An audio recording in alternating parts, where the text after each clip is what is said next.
என்னதான் புதுசா ட்ரெஸ் வாங்கினாலுமே இந்த கிச்சனுக்கு மட்டும் புது ட்ரெஸ் போட்டுட்டு உள்ள போய் சமைக்க மனசே வராதுங்க.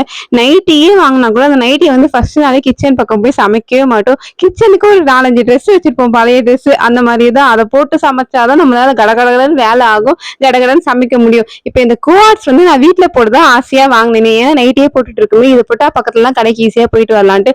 ஆனா அதை போட்டுட்டு நான் சமைக்கிறதுக்குள்ள நான் பட்டேன் பாருங்க பாடு. இங்க படம் இங்க தொட்டு அச்சோ கரை ஆயிடுது, அங்க போனா ஐயோ ஷெல்ஃப்ல இருந்து கரை ஒட்டிக்குதுன்னு சொல்லிட்டு பயந்து பயந்து லேட்டா பண்ணிட்டு இருந்தேன். அதுக்கப்புறம் போய் ட்ரெஸ்ஸை மாத்திட்டு வந்ததுக்கு அப்புறம் தான் வேலை கடகடன்னு ஆச்சு. இன்னும் சாமான் பக்கம் எல்லாம் போனா அவ்வளவுதான் போல இருக்கு. என்ன மாதிரி எத்தனை பேர் இருக்கீங்கன்னு தெரியல. ஒரு புதுசா ஒரு நைட்டி வாங்கினா கூட அதை நான் கிச்சனுக்குன்னு யூஸ் பண்றதுக்கு வந்து 1 வாரம் ஆகும். அது வந்து தூங்குறதுக்கு அப்படியே தான் யூஸ் பண்ணிட்டு இருப்பேன். போய் சமைக்கணும்னா அது வந்து எங்க அழுக்காயிடுமோட்டு ஒரு பயம் வந்துட்டே இருக்கும். இது வந்து ஒரு ரோஸ் மில்க் வந்து பக்கத்து கடையில வித்தாங்க, ஒரு 10 ரூபா பேக்கெட் சொல்லிட்டு. புதுசா இருந்ததா சரி ட்ரை பண்ணி பார்த்தேன், சூப்பர் டேஸ்டா இருந்துச்சு. இன்னொரு வீடியோல பார்க்கலாம். Tata bye.